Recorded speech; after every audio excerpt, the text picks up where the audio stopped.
That's right, everybody. Free flow, free form, free ideas, no real topic and no real show prep. And is there going to be a Ski Rex Media mountain resort? Probably not, but if it clickbaited you into watching, let's do this. Ski Rex Media Podcast.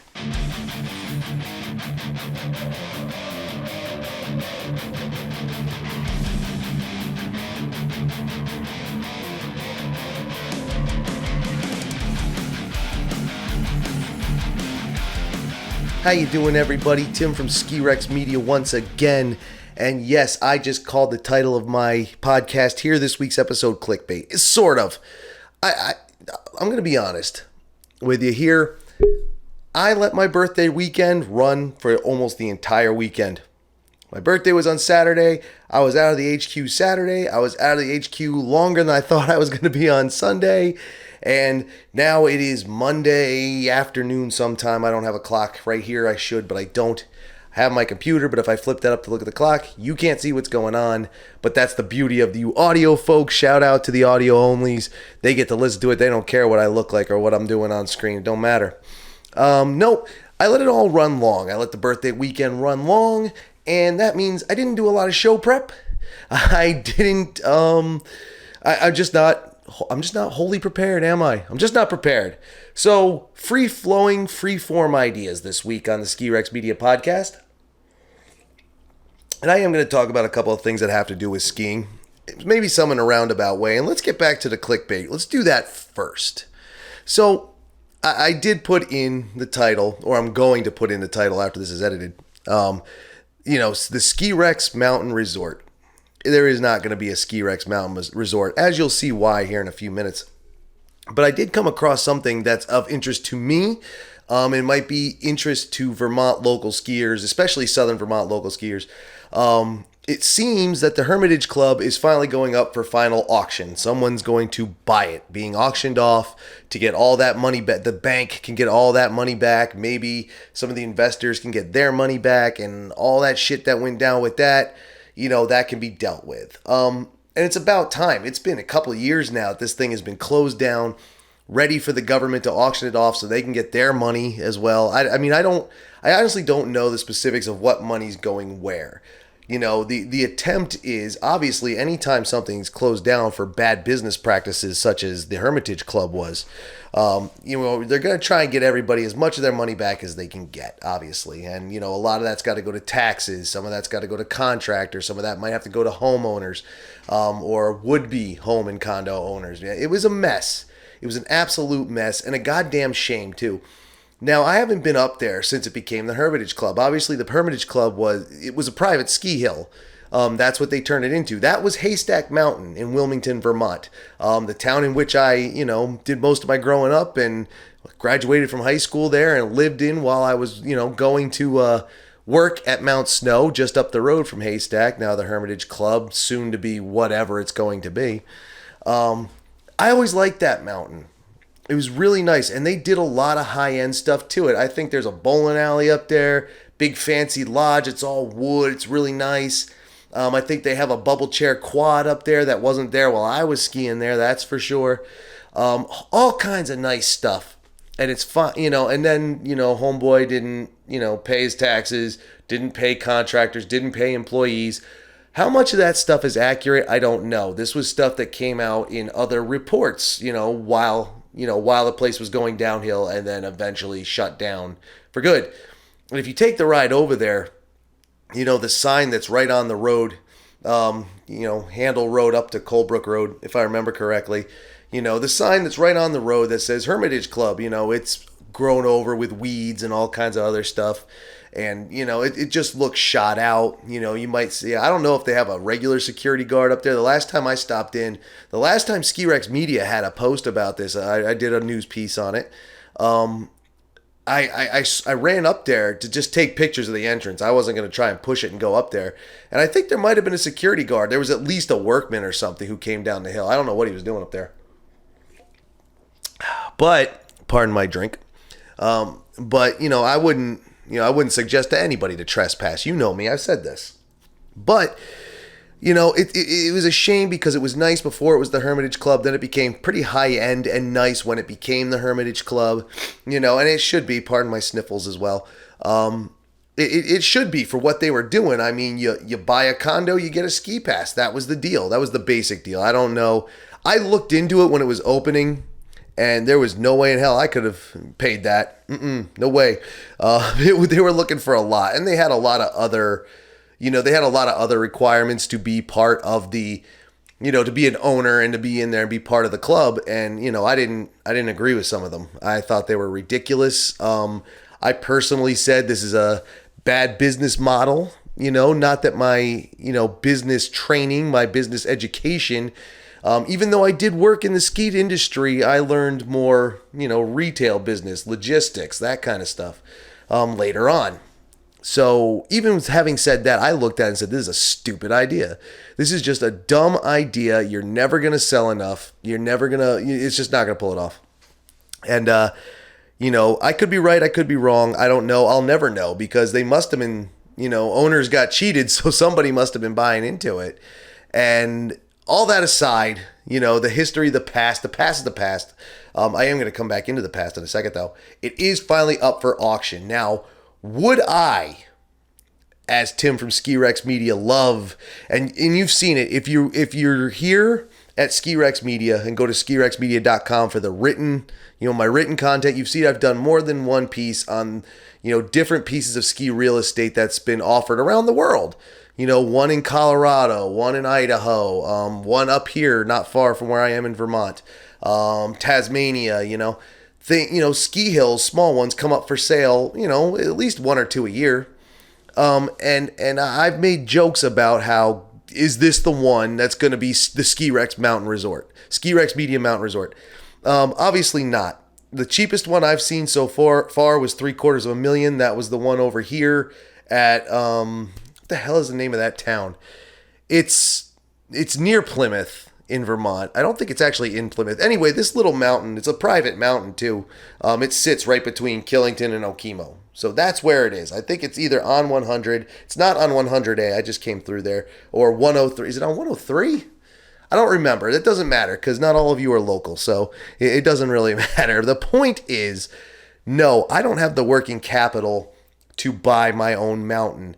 But the question, I do think there's an interesting question there. What would I do with it if I could? Now, how awesome would it be to be a ski media outlet, such as Ski Rex Media, such as Tim from Ski Rex Media, your Z-list celebrity go-to host? What would it be for me to own one of these? Could I run it publicly? Probably. I have a decent idea of what to do, but my experience is limited to what I did while I was in the industry. So I don't know enough. It would definitely be going in cold. It would definitely have to be finding people to do it for me and with me. But I think I'd get a little more selfish. Would I keep it private? Not if I was trying to make money. Private ski clubs are one thing. You see those everywhere. That's one thing, and that's fine. What do they, they need like a house, like a building, so that's okay as part of another mountain. It's an obvious thing that the smaller you can go, the cheaper it's going to be to run, so private ski club, that's easy. Private ski mountain, that's a little tougher, I think. I would never do it. I would never buy into it. I don't feel, especially in the world we're in now where people are worried about climate change and bad winters and how that's never going to stop. Or, we keep hearing that we rah-rah the economy, but is it going to be up, or is, there has been some speculation that the next housing crash is coming, and part of the housing are the condos that one needs to buy to be part of or at least that type of private ski entity, And again, like I said, I don't know the full business model completely. I just don't know it. I know a little bit. So what I'm talking could be complete bullshit, and I might not know what I'm talking about, and that's fine too. I don't mind admitting that, and if I'm wrong, then I learn something new. But would I take a risk on it personally? No, I don't even think I'd invest in one. I would take it one step further. Ski Rex Media Mountain Resort might be by invite only. That's right. I might own it. It might be mine. That ski hill might be my backyard. Mine. All mine. and whoever's skiing it is getting a personal invite. And it's not totally selfish because my friends who ski and snowboard, they'd be welcome. Ski Rex Media friends and fans. I mean, I'd do a Ski Rex Media pass. You know what? That's what I'm going to do. I'm going to get a mountain, and that's going to become part of my Patreon. You pledge so much every month, you get a pass, and you get a pass, and you get a pass. That's right. I just did that joke too. All kidding aside, I would love to. I mean, bottom line, here's what it's going to come down to. Ski Rex Media Mountain Resort, if it were ever to become a thing, would not be an actual resort. It means I actually picked up a piece of property that had a big enough hill where I could build a simple rope tow out of an old pickup truck. You know what I mean? Just something simple and fun and stupid. I will never have my own private thing. And besides, as much as I would love to have that Haystack Mountain, the Hermitage Club, and turn it into Ski Rex Media Mountain Resort, how many times have I said that? It's not getting any easier. I think the current bid, I read in one article, the current bid, as the auction's coming up, all bids have to be offered or made before March, whatever. And I think the current high bid or something is like just over 8 mil. And I don't have 8 mil. I don't have 7 mil, 6 mil, 5. I don't have $1. I might have $1. But Ski Rex Media is small. I'm not throwing $8 million at a hill just to have fun with it. So I do think, and I think it would be awesome, and a lot of people are going to disagree with me because of corporate ski hatred or hatred of corporate skiing. I know it's out there, and I think people are going to hate on this, but I've said it before, and I still think it would be awesome, aside from the environmental concerns of this, that Vail should pick up Haystack. They should absolutely go in with their nearly unlimited funds and buy that. Now, here's why. I think they should do it because over the years, when Haystack was still Haystack, and when Haystack was part of the American Skiing Company, and Haystack was, also part of, did Ski Limited have that too? They might have. I can't remember. But there's been talk over the years. The point is, there's been talk over the years of connecting Mount Snow and Haystack. And, there's a lot of trees between those two mountains. A lot of trees. So a lot of land. It would take several trails, new trails being cut. It would take 2 or 3 lifts, I think, to do minimum if you look at it, if you drive by it. And it would be huge if a company did. Now, again, the environmental concern is the big one here. Because especially Vail, they already have Mount Snow. So all they got to do is pick up the little one. I mean, they could probably drop that 8 mil without question. And then, start, getting their investors to pay for new lifts and cutting trails and this and that. Would they ever do it? I don't know, because it could be a stupid idea. All I see it as is a giant ski mountain at that point if you connect the two of them. Like, that's just massive because of this, because of the distance between Haystack and, Mount Snow. It's a couple miles at least. And then it's, all the mountain, the ridge in between. You could just have trails coming down left and right. And it's been talked about, the plan has been written out, I've seen it, and it's not like it's a special thing I've seen. I wish I should go find it and link it in the description. If I remember, I will, but there is, there was the plans drawn up to get this done. And I think it would be amazing. Because it would be just giant. You would definitely Mount Snow Haystack at that point, or if they just called it Mount Snow, or tried to work the Hermitage name into it, it would be one of the biggest in New England. It could conceivably be the biggest in New England, if you think about it, with that much room to work in. But then again, maybe not. It depends on how you can, which biggest you're talking about. We talking about, square acres or hectares. We talking trails. Mount Snow has less than 90 trails. So, you add that in with Haystack. Now you're starting to you'll get over 100, plus if you cut new ones, you'll be well over 100. So it'll definitely be big on that one. You can't count it for, vertical or elevation because it's not the tallest mountain, not even in Vermont. So, it would be the biggest in some ways, but like second or third in others. Depends on which way you count it. Depends on which way their marketing team wanted to go with that, and the fine print and all that. But I think it would be cool. Like I said, I would love it. to make that Ski Rex Media Mountain Resort, that pipe dream, because I loved that mountain. Back when I was a teenager, it was still open, and we were there. Our past worked there, so we were there, man. There were whole days we had it to ourselves, and we tore it up and loved it. And even then, their base lodges, I think the lower base lodge wasn't used, but the upper base lodge was pretty sweet. I liked it. I loved it. I thought it was great. So shout out to Vail. If you do it, finder's fee me. Just a little. Just gas money. That's all I want. Maybe the money to put into my suspension after the drive I took yesterday. There's going to be another Q&A video at the end of the week, Friday, from Mike from Twitter, Snowbum Life. And he was telling me, and he's told everybody, like it's posted, it's like I'm not privy to secret information, but that's spoiler. That's my next. His Q&A video is going to be about his Route 100 2021 ski adventure, and we're talking about the mountains up and down it, and I'm gonna add in about how Route 100 is jacked the hell up. It's just jacked up. It's amazing too, because that's a main ski route, like for tourists. I know, I'm not discounting locals here. Like, I'm not making it all about the tourists. What I'm saying is that road is heavily traveled, and you can tell, holy shit, my little car just bouncing down it. It was ridiculous.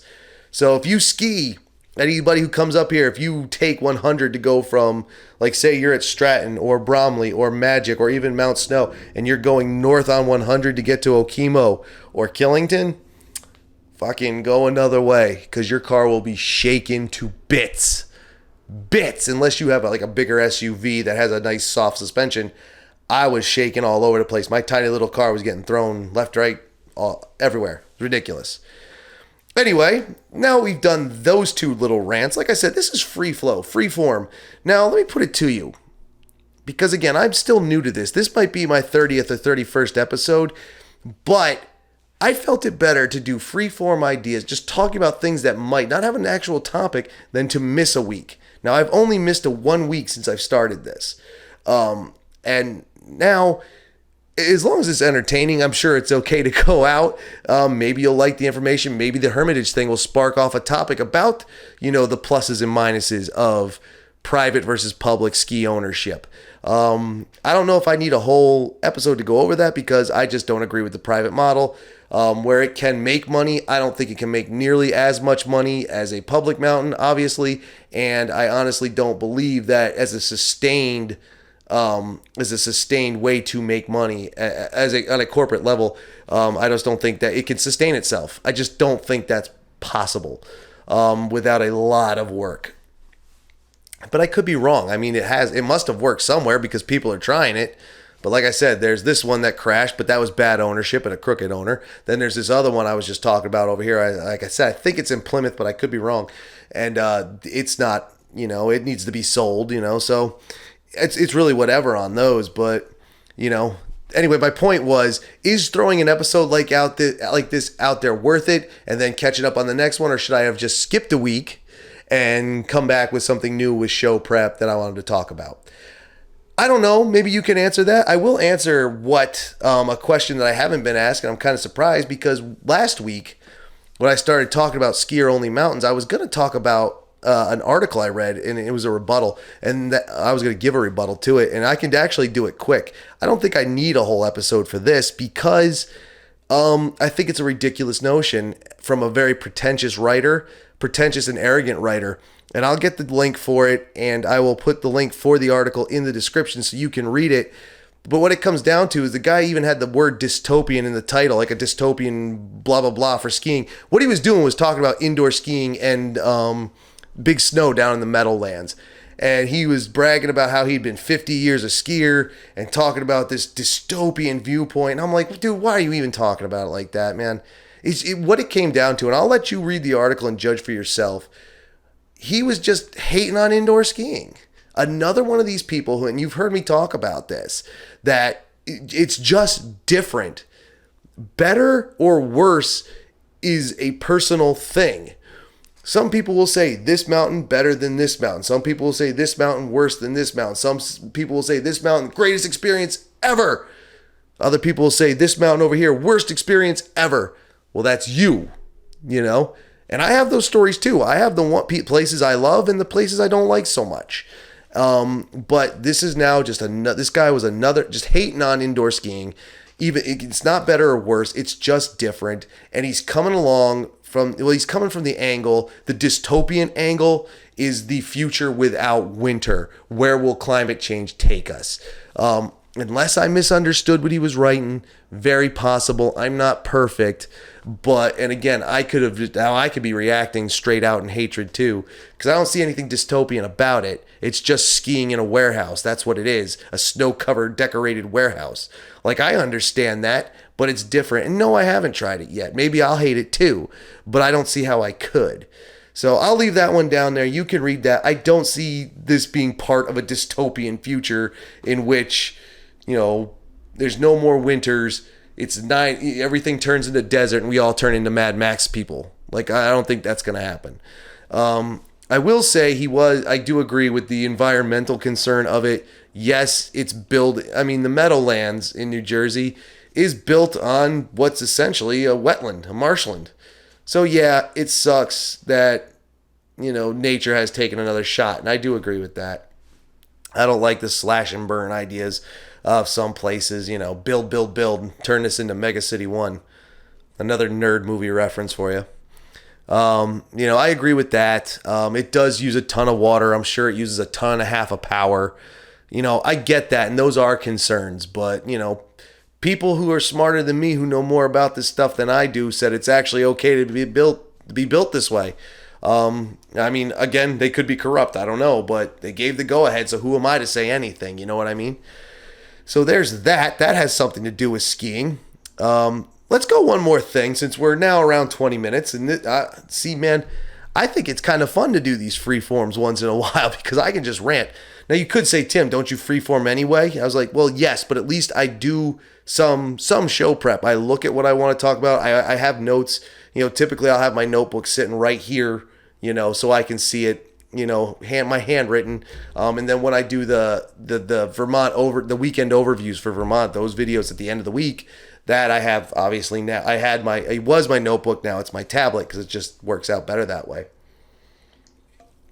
So you're still getting something, although you may have tuned it out. So we'll end with this. We'll end out with one more goofy idea. Excuse me. You see and hear me just sipping on something. It's a root beer, just a store brand one. I'm covering the store brand with my hand. Not intentionally at first, but, copyright is what it is. And trademark issues. So I don't want any of those. And I was thinking about something I saw the other day. I just went past Long Trail Brewery twice. On the way out for the weekend and on the way back. 2 different routes and I passed it. So there you go. Ignore that sound. I was thinking about how, what would you call it? Ski the East, I think, had what you could call a signature brew through them. And I always feel a little left out because, not from that, but beer drinking seems to be a bigger than ever before part of the ski world, ski and snowboard culture. And it can be understood for a few reasons because, a lot of ski towns have small microbreweries in them. It's just it feels to me to be a very rural thing, and it's become a very ski town thing. And you see, mountain towns that have their own brew and ski mountains that probably have their own brew. I can't think of any offhand because I'm not a beer drinker anymore. I gave up drinking a few years ago. I haven't had any alcohol in like 3 years. About 3 years, yeah. I haven't had any alcohol. So unless it says, unless it starts with Budweiser or Coors, I don't really know anything about it. Or a few of the other, big name brand names. I don't know anything about it. So if someone says, I had this Long Trail, boom, boom, boom, I'd be like, okay, I'd never heard of that one. Not because they don't have a good product, just because I don't drink anymore. But I was thinking about this. Obviously I was thinking about it too much. And if even Long Trail gets a hold of this and wants to go something non-alcoholic, or another soda maker, because there are microbrewed root beers, and that's one of my favorite sodas, and that's what I'm getting at with you. I'm looking for partnership. Let's do a Ski Rex Media root beer. Why not? It's not going to happen because I have no money to throw at this thing. Again, Ski Rex Media, budget, Z-list, trying. We're getting there, but this is to you, anybody who wants to make a soda with me. I think that would be fun. Put the Ski Rex Media logo on it. So there you go. Free-flowing ideas, free-form ideas, a little clickbaitiness about a ski mountain that I'm not buying. Did you enjoy it? I hope you did. If not, I understand, and you can cuss me out on social media or comment wherever you want. That was bad. Maybe I should have waited and done more show prep. But the Ski Rex Media podcast will be back next Wednesday with an all-new topic, plus the other supplemental videos that come out, like the mini cast series, which now includes the Q&A series. You ask a question of Ski Rex Media, he will answer it. He being me, I will answer it. And you can do that, on social media, Instagram, Facebook, Twitter. Just tag me in your question or use the hashtag SRM questions so I can find it really easy, and then I can save it and then I can answer it. Those are going to be coming out Monday and Friday. So Snowbum Life, Friday is yours. That'll be out Friday. And let's see, Ski Rex Media podcast every Wednesday. New topic next week with more show prep. So you'll be able to enjoy that more. The social medias channels, like I said, Facebook, Instagram, Twitter, Ski Rex Media on all of them. Easy to find. If you don't want to memorize any of that stuff, skirexmedia.com. You go to skirexmedia.com. You have all the written content, daily written content. You have the podcast, both audio, video versions. You have links to all the social media and Patreon and probably a few other things by now. So thank you for listening. Thank you for watching. Again, pardon the being unprepared, but I wanted to give you something to keep I wanted you not to forget about me. That's really what I wanted. And that's even going to be harder for all of us in the summer when I take a break. But we'll see. We'll see how that goes, because there still might be content coming out during the break. But that's all. Oh, there's something we could talk about real quick, even though we're pushing the half-hour mark. So for some of you who are in the West, you're not going to care about this. That's a lie. You'll care about it, but not to the point that it really matters. Well, all right, let's just get into it real quick. So because of Mike Snowbum Life on Twitter, the Maina, he is doing his tour. I want to do a tour. And I was thinking, I'm not ripping his bit off. Everybody does, tours are a thing. I want to try one, and I don't have everything worked out yet. It would be next season. And I'm going to keep it easy on me. I'm going to keep the margin of error, really tight. I want to tour the Vermont mountains. I want to start in the south and work my way up the state to the north, and hit every mountain. And I'm either going to do that in one continuous tour or do one a weekend or one a week or something. I don't know. I haven't quite figured it out yet, but I wanted to put it out there because not only do I want you to be ready for it, and if we have enough fan base, if you want to meet me out there and we can do runs, because I'm going to be out there doing runs, maybe shooting video, just writing about it. I haven't decided yet. I don't really know, but I want to put it out there. And if you think you're interested, or you have some advice, or if you have something to say about it, or if you want to tell me that's a fucking stupid idea, that's fine. Tell me everything you want, but I'm thinking about it. So now you think about it. And if you are a big enough Ski Rex Media fan, you're going to get excited about it. Okay, so with that, let's just close this up here. skirexmedia.com, and everything else is on that page, and then everything else is in the description. Thank you for listening. Thank you for watching. This is Tim. I'll see you out there. And I'll see you out there. Laters.